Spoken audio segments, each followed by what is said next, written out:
Alrighty. I'm gonna make two quick videos just in succession. You know what? Hopefully tomorrow I'll try to get that video recorded, but I don't think y'all really care that much. But that's okay. I'm not sitting there. I'm not saying that to try to insult anybody. But let me cut to the chase here. So I saw a recent Gray Zone video. If y'all are watching my channel, I uploaded a clip of that from Max Blumenthal. Of course, Max Blumenthal's father worked in the Clinton administration. So, take it with a grain of salt. It was a pretty good conversation. I don't see it as any anti-Semitic stuff. It was just too lefty, and there's a lot of details that they leave out. Particularly one of the details they left out, they talked a lot about Nick Cannon, obviously the Nation of Islam. But two little aspects that they don't talk about.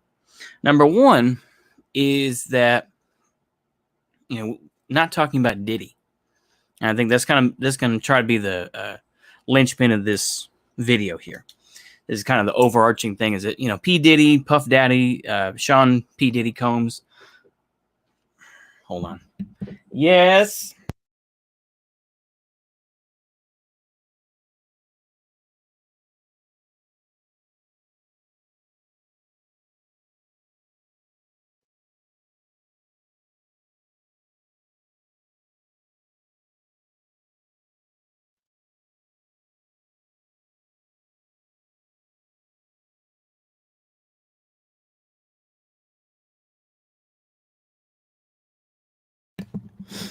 All right, folks. Let me go ahead and sorry there. Sometimes stuff comes up.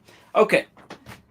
So I was going to say the overarching idea is Sean Combs. So I'll try to explain this and get it into context. Okay, so they were talking about Nation of Islam and Nick Cannon. Okay. What they left out, Max Blumenthal, the other guy, I can't think of his name now, and this other light-skinned brother who apparently had a Jewish mother and a black father. Anyway, that's a whole other story. But they didn't talk about the fact that Nick Cannon was offered a job at Revolt, which is owned by Diddy, which also has the Breakfast Club, which also has Drink Champs, amongst many other properties. Now, here's the overarching thing, particularly when I'm talking about, we're going to go back to the Breakfast Club as well with DJ Envy, Angela Yee, and Charlemagne the God.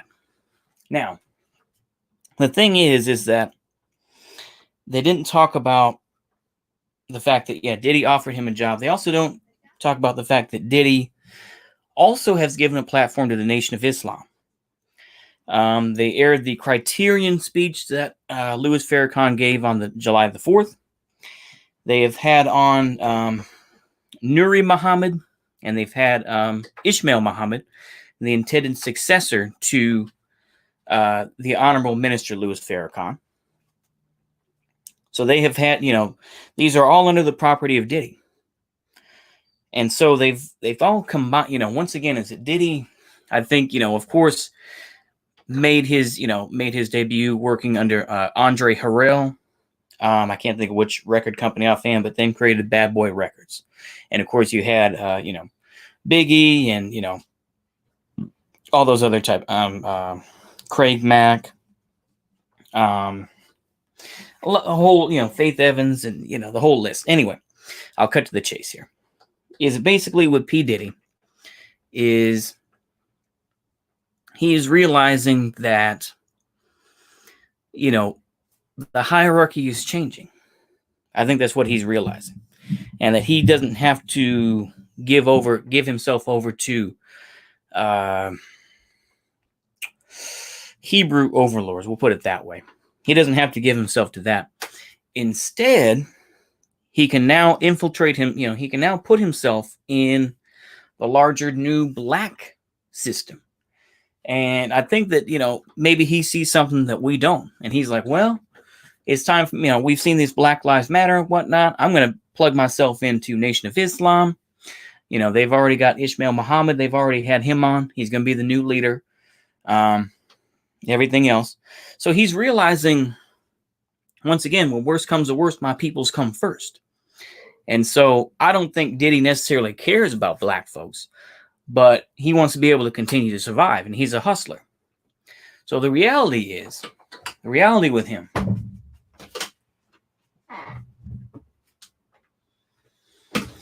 is that he is standing up for his people, or at least give the image that he cares about black folks. In reality, I don't think he does, because obviously, he put out all the, we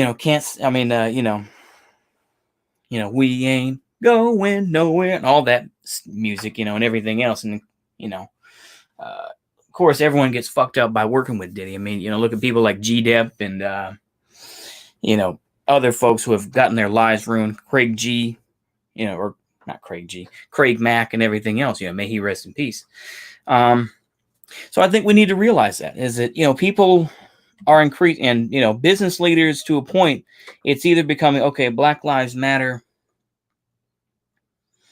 blah blah blah, but it's also kind of okay. We need to start. We're going to start aligning ourselves with race. And I think we need to be cognizant of that once again. And there's nothing wrong with that. I'm just saying is that that's kind of where things are going. And we need to be aware of that. That, the big money, the smart money is starting to go into race-based type of stuff, at least to a point. Nation of Islam, if we're talking about it in terms of business, it's still a good property. It still has a lot of mileage to go. And of course, like I say, Louis Farrakhan is the powerhouse right now. He's still the powerhouse, the guy that's at the center, and he's been on Donahue, and he's been on all these other stations, back in the 70s or the 80s and everything else. So he's had these interviews with these folks and has been able to trick a lot of these folks and be able to say, haha, this brother's smart. He's going to defend us. Now, the reality is that, Louis Farrakhan is 87 years old. Ishmael Muhammad does not have that same staying power. He's not going to be, once again, I mean, it also involves the changing of the landscape. Is that news isn't presented in the same way. So, as I said, Ishmael Muhammad is not going to be, going against white America or anything else. He's safe, and he's going to be protected by revolt and by the Nation of Islam, because he's not that good of a speaker. He's kind of like me at best, because he stumbles through words a little bit. His cadence is more like that of a Southern Baptist preacher, and it's like, yeah, Farrakhan has elements of that, but he adds a little bit more joie de vivre in there. Like that clip that I've shown y'all before. That's on the channel. Where Louis Farrakhan talks about being a racist, and he says, I have given my life to my race. I have a perfect record. And he just, he's able to still build that up, and, yeah, and everyone can. But then, of course, he can see the flyer, and he's, oh, that's good. That's the ability that he has, where he can turn it on and turn it off. Ishmael Muhammad does not have that. And once again, I showed y'all that clip of Ishmael Muhammad and how stilted he was, and just kind of, And so there aren't any, there's probably going to be another strong leader that will come up within the Nation of Islam. Don't get me wrong, but I think right now, So anyway, I finished that up, and I was going to do another brief stream. I forget what it was about, or what I was going to do. Oh yeah, I was going to talk about Texas. Screw it. Let's go ahead and get into that. Why not? I think that Texas, and I mentioned this before when I used to show my face, but I think Texas is going to get increasingly worse over time. People are flocking to Texas from California mostly, and from other places, primarily because of Dallas-Fort Worth. And once again, our DFW. The thing is, if you've lived in Texas before, you'll know that Dallas-Fort Worth, it's like people will say, oh, well, there's plenty of suburbs in there, this and that. It's all the same fucking thing, all right? There is very little difference in there. There are just all these little communities in there. It's like, okay, can you really tell the difference between, like I want to say what, like South Lake or freaking I don't know. Trying to think of one of the other communities, or like not Gainesville. I was gonna like Birdville versus Flower Mound. I mean, people couldn't tell the fucking difference between Flower Mound and, Birdville. They probably fucking couldn't. They'd be like, oh, it's all part of the same thing. It all just kind of, it's just this huge mass of being, And I'm sure it's similar with Austin and Houston. But, these communities are growing. And, these are the places that they're growing. They're not growing in the small towns. They're not growing in places like, Vernon, Texas. They're not growing in places like Telephone, Texas. They're definitely not growing in places like Archer City. They're going to remain small towns. And even, like Lubbock or Amarillo or even Abilene, they're not growing. I mean, in general, I would say, yeah, there is growth, but it's like, it's not significant growth, So I think it has to be put into context. And Texas is just going to get worse. What do I mean by that? Particularly in the case of water. Texas is going to have huge problems with water. Because, of course, a lot of counties, 254 counties in Texas. Once again, here I go. 254 counties. I got to put on the Texas accent. But yeah, 254 counties. And, you can have all the rain in the world, but there are a few, there's always going to be a few counties, sometimes with no people, admittedly. I know there are plenty. Yeah, anyway, that are still in drought condition. And this will continue to be a problem. In the city that I live in, I'm not going to reveal that, but the thing is that the city sold water to Fort Worth. And I think what's going to happen is that, especially Dallas, Fort Worth, Austin, and Houston are going to be the cities that, in El Paso to a smaller degree, much smaller degree, are going to be the ones that are going to be the bullies to everybody else. They're going to have electoral power over every other city.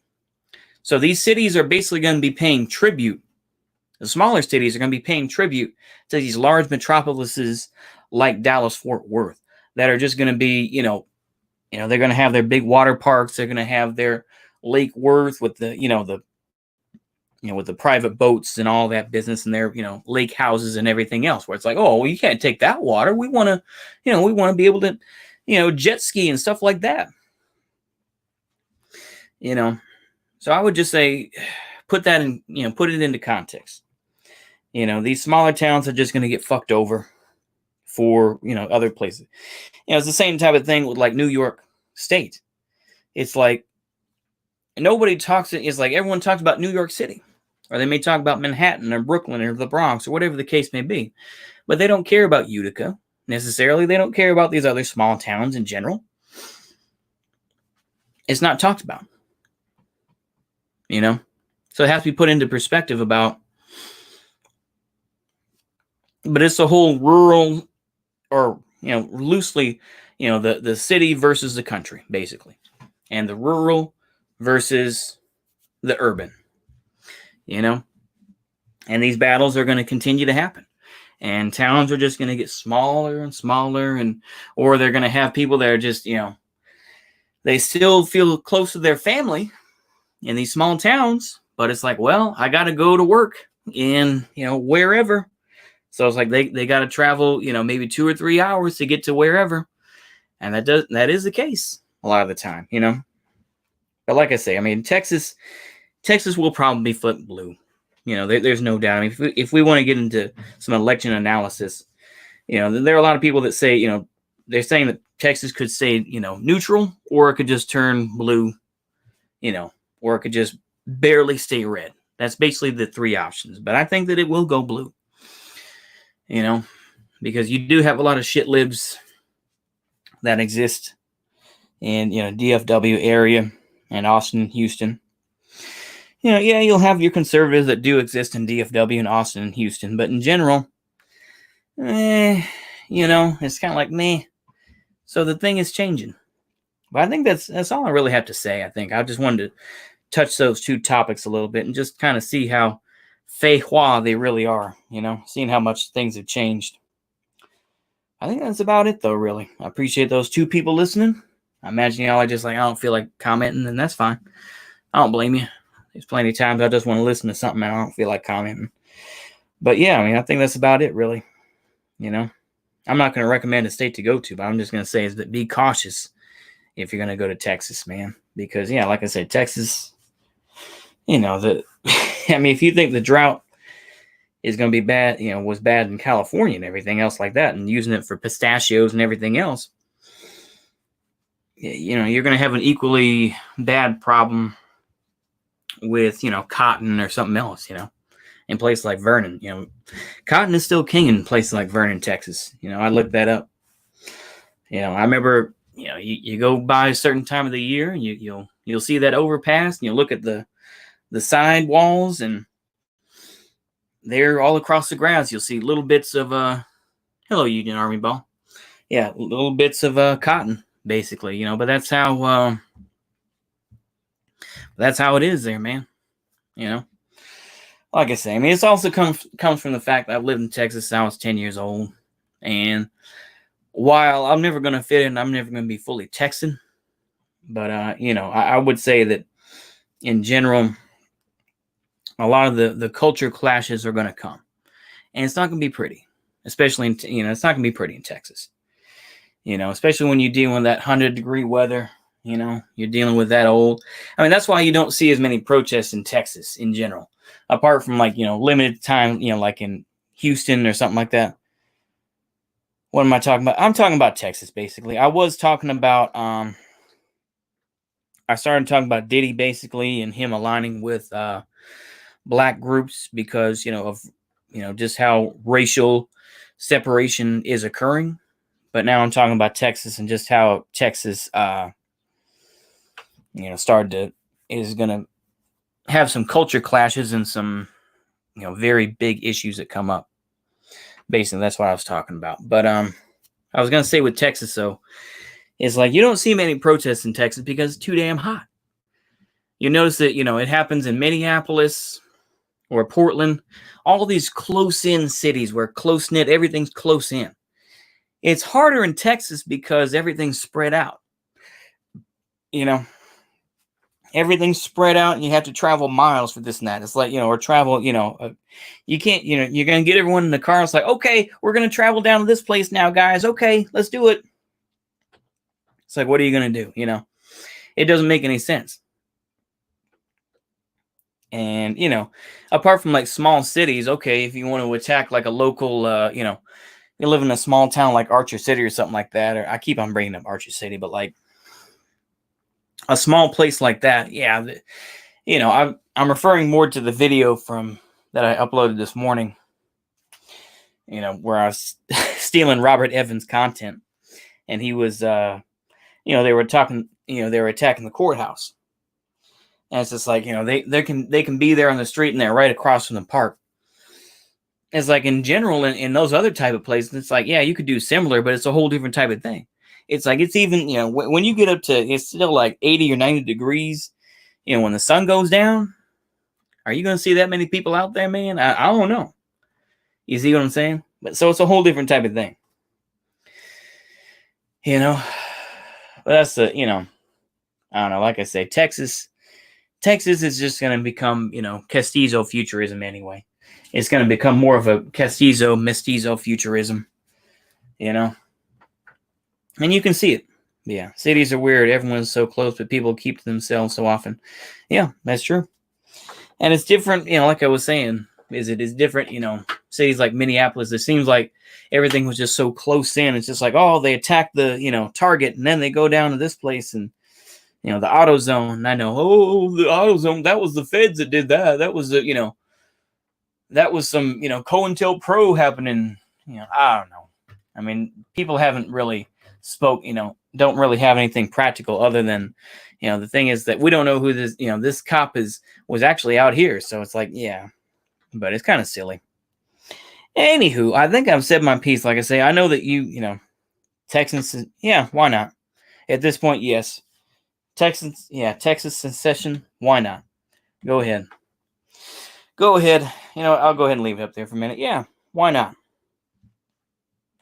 Why not? At this point, go ahead. Texas can go ahead and live off their oil money. I guess they'll be like, Saudi Arabia or something like that. I don't know, because Texas still produces oil. Or all. I'm sorry, I gotta say it properly. All. I gotta get my all from my truck. You gotta say it the right way. I remember this one time. I think I've said this story before, but I'll say it again. There was this one time, my dad got pulled over because he thought that wouldn't mind Cascadian secession. The problem with that is that you got plenty of these shit libs, particularly in like I say in Seattle and all this type of thing. Yeah, there's a fair amount of conservatism, but anyway. But let me finish the story. Is basically this is back when the liquor store was open in the neighborhood, and it's been shut down. Anywho, they pull over my dad, and I'm in the truck, in the van with him, and they say they thought that he was drunk or something like that, and he said and the cop says, roll down the window. He says, "Your lot is out. Your lot is out." He's like, what are you saying? He's like, no, don't get out. Don't get out. Of course, you never get out with the cops, but it's like, the conservatives do have guns. But let me finish my story. But yeah, your lot is out. And I said, Dad, he's saying your light is out. He's like, oh, okay. But yeah, it's kind of like the same. Yeah, that's the thing. That's kind of a Southern joke, And it's like, you don't say oil, like I said, it's all. I got all from my truck. That's the way I continue to say it. But anyway, yeah, conservatives have guns though. Yeah, but the conservatives aren't willing to use them. Conservatives are pussy. It's like what are they get? People made such a fuss, about they rushed the Michigan court, the Michigan State House. Oh my gosh, the state capitol. Rah! And did they shoot? Did they do anything like that? No, of course not. Did they loot? No. But apparently, they were so threatened by it, and they thought that, oh my gosh, they're going to kill senators. What did they do? Then they had black folks with firearms, and M4s and whatnot.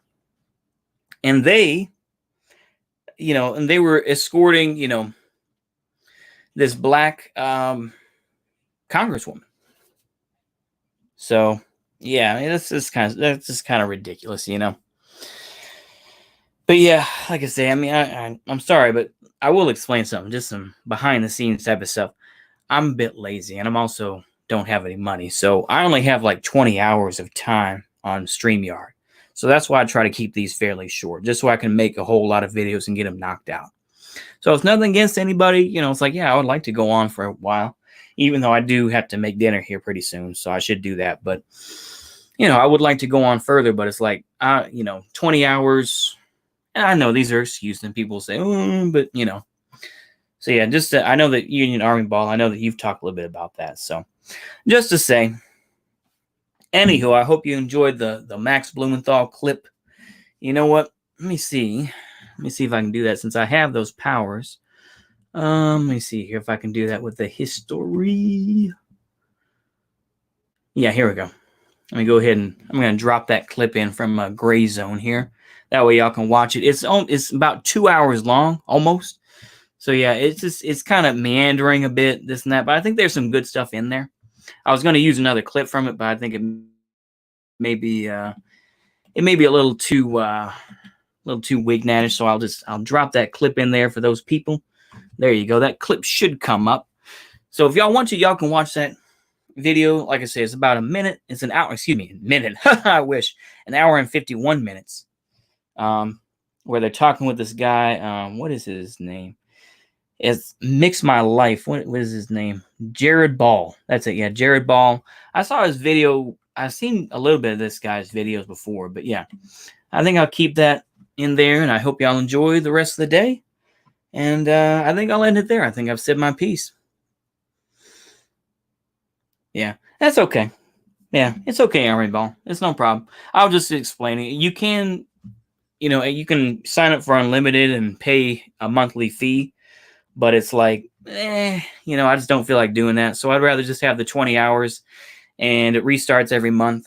And that's just easier for me. I'm like, hell yeah, I can just plug in the mic whenever I feel I need to say something and get it out the way, and then be on my way.